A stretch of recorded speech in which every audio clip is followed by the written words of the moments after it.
হাবিব বাবা জান মোদের জানের জান হাবিব বাবা জান মোদের জানের জান হাবিব বাবার কাছে চুড়াই যায় পরাণ হাবিব বাবা জান মোদের জানের জান হাবিব বাবা আসলে সময় সংক্ষিপ্ত কারণ আবহাওয়ার অবস্থা ভালো না আমি তেমন ভূমিকা পালন রাখছি না বৃষ্টি শুরু হয়েছিল হাবিব বাবা এবং মাহতাব বাবা যখন হুজরা থেকে আন্দরখানা থেকে কদম বাহিরে দিল খোদার কসম আপনারা জানেন বৃষ্টি বন্ধ সুবহানাল্লাহ বলেন না কেরামতি দেখার জন্য আর বেশি কিছু প্রয়োজন নাই এইটাই যথেষ্ট আজকে আপনারা সবাই এই দরবারে এসেছেন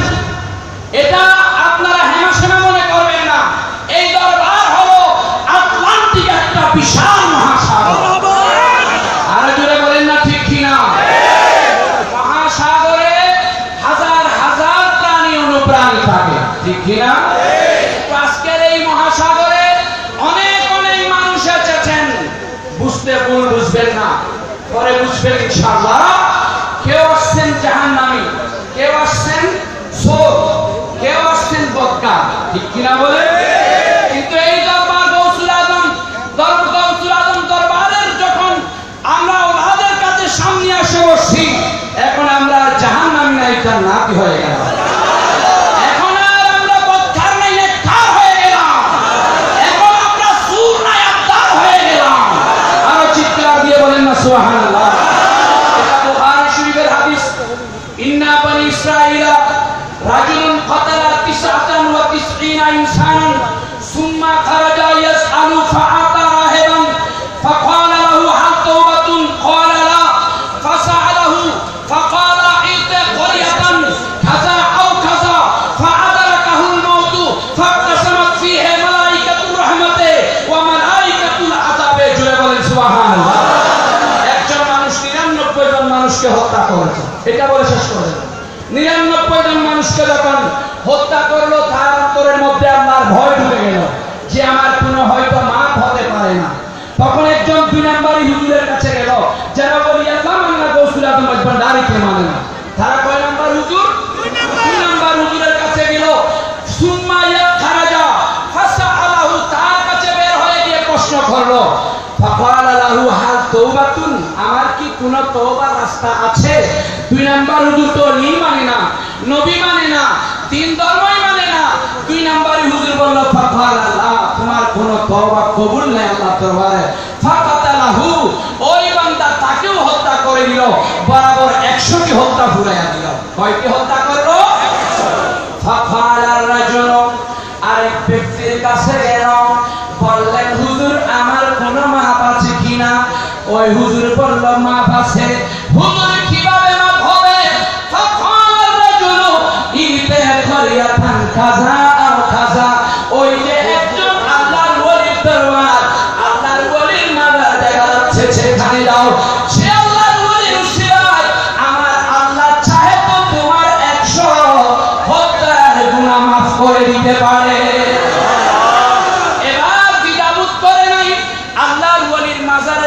রওনা হলো যে আল্লাহর ওলির দরবারে যাওয়ার কারণে আল্লাহ হয়তো আমাকে maaf করে দেবে চাইতে চাইতে ঠিক মাঝখানে যখন গেল ফাআদরাকাহুল মাউত ওই বান্দার কাছে আদরাইল ফেরেশতা মওত এসে গেল তার মরটা কবজ করে ফেললো এখন মাজারে যাইতে পারে না আল্লাহর ওলির দরবারে যাইতে বের হলেন দর থেকে হাবিব বাবার কাছে আসতে কোনো আসতে পারে না এমন সময় আজরাইল এসে মরটা কবজ করে দিল ফাকতাসামাত ফাআওহাল্লাহু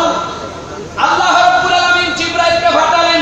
ওই মুর্দাকে নিয়ে ফাকতাসামাত ফিহে মালাইকাতুর রাহমাতে ওয়া মালাইকাতুল আযাবে দুই দল ফেরেশতা আসলো একদল জান্নাত দেখে আরেকদল জাহান্নাম দেখে ঝগড়া লাগে গেল একদল এদিকে থানে আরেকদল ওইদিকে থানে আল্লাহ দেখে রয়েছেন জিবরাইলকে পাঠালেন যাও তাড়াতাড়ি একটু মীমাংসা করে দাও জিবরাইল এসে বললেন বাবা ঝগড়া কেন বলে এই বান্দা এখনো আল্লাহর দরবারে যায়নি কিন্তু প্রতিমধ্যে ইন্তেকাল আমার আল্লাহ হয়তো তাকে maaf করে নাই সেজন্য আমরা জাহান্নামী ফেরেশতারা তাকে টানাটানি করছি এবং বেহেশতীরা বলে না উনি তো ঘর থেকে বের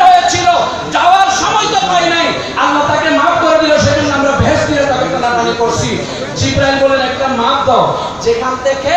বের হয়েছে সেখান থেকে মাপ দাও। যখন মাপ সম্পন্ন করলেন, যদি আল্লাহর ওলির দরবারের দিকে বেশি থাকে তাহলে ওনার জিন্দেগির গুনাহ মাফ করে দেওয়া হবে এবং বেহেশতবাসী ফেরেশতারা পাবেন। যদি আল্লাহর ওলির মাজলাত থেকে ওনার ঘরের দিকে মাপ দিলে যদি বেশি থাকে তাহলে জাহান্নামের ফেরেশতারা পাবেন। মাপ দিলেন, ঠিক প্রতিমধ্যে আসে যখন জিবরাইল আজরাইল করলেন, মত ফোকাস করলো, একটু কষ্ট লেগেছে, স্পষ্ট বুখারী শরীফের হাদিস আমি যেটা বলেছিলাম, বললেন কষ্টের কারণে একটু কষ্ট পেয়ে এক বিগত সামনে চলে গেল। সুবহানাল্লাহ বলে। এখন ঘরের থেকে মাপ দিয়ে আল্লাহর ওলির দরবারের দিকে এক বিগত কি বেশি। এই বুখারী শরীফের হাদিসে বলা হয়েছে, এই মাপ দেওয়ার পর যখন আল্লাহর ওলির দিকে বেশি মাপে পাওয়া গেল, আমার আল্লাহ তাকে নির্দ্বিধায় মাফ করে দিল। জান্নাতি ফেরেশতারা তাকে এভাবে স্লোগান দিয়ে দিয়ে জান্নাতের মধ্যে নিয়ে গেল।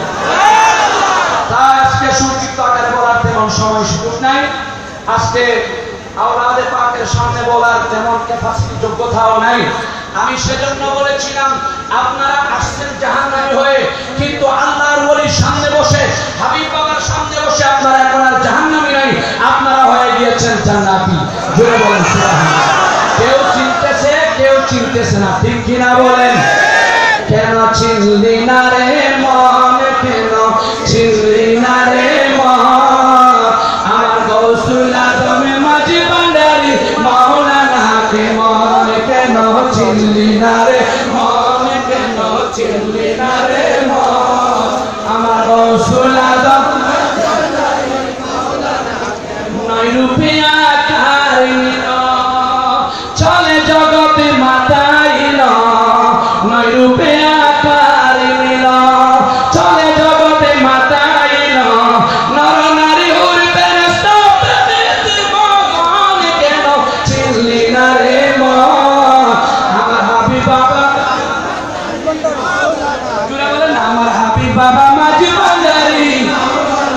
কেন চিনলি না রে মন, কেন চিনলি না রে মন, আমার হাবিব বাবা মাঝি ভান্ডারি মাওলানা, আমার হাবিব বাবা মাঝি ভান্ডারি, আকাশ বাতাস দেবতার তাবেদার। সুবহানাল্লাহ বলেন। আপনারা না আকাশ বাতাস হয়ে গৌসুল আজম মাঝি ভান্ডারির জন্য পাগল? আরে নয়, জিন বলেন, ফেরেশতা বলেন, 18,000 মাখলুকাত আমার গৌসুল আজম মাঝি ভান্ডারির জন্য পাগল। ঠিক কিনা বলেন না? আকাশ বাতাস দেবতার তাবেদার, যাহার হুকুমে চলে এই ত্রিভুবন, কেন চিনলি না রে মন, আমার গৌসুল আজম মাঝি ভান্ডারি মাওলানা কে মন, কেন চিনলি না রে মন, আমার বাবা ভালো, তার ভালো, আমার বাবার দিওয়ানা, ঠিক কিনা বলেন না? বাবার জন্য দিওয়ানা হলে আল্লাহ আপনাদের জাহান্নামীকে জান্নাতি বানিয়ে দেবে, সুরকে আত্মা বানিয়ে দেবে, বদকারকে নেককার বানিয়ে দেবে, ঠিক কিনা বলেন? আমি ওই গৌসিয়া একটি নামের দিওয়ানা, আমি ওই গৌসিয়া একটি নামের দিওয়ানা, পেতে চাই দর্শন মন আমার চাটা, পেতে চাই দর্শন মন আমার চাটা, বলে দাও আমায় গো গৌসিয়ার পরওয়ানা, বলে দাও আমায় গো গৌসিয়ার পরওয়ানা, আমি ওই গৌসিয়া একটি নামের দিওয়ানা, আমি ওই গৌসিয়া হাবিব বাবার দিওয়ানা। অনেক কথা বলে ফেলেছি, আসলে ওয়াজের ময়দান এক জিনিস, আওলাদের রাসূলের উপস্থিতি পেয়ে খুশি হওয়া আরেক জিনিস।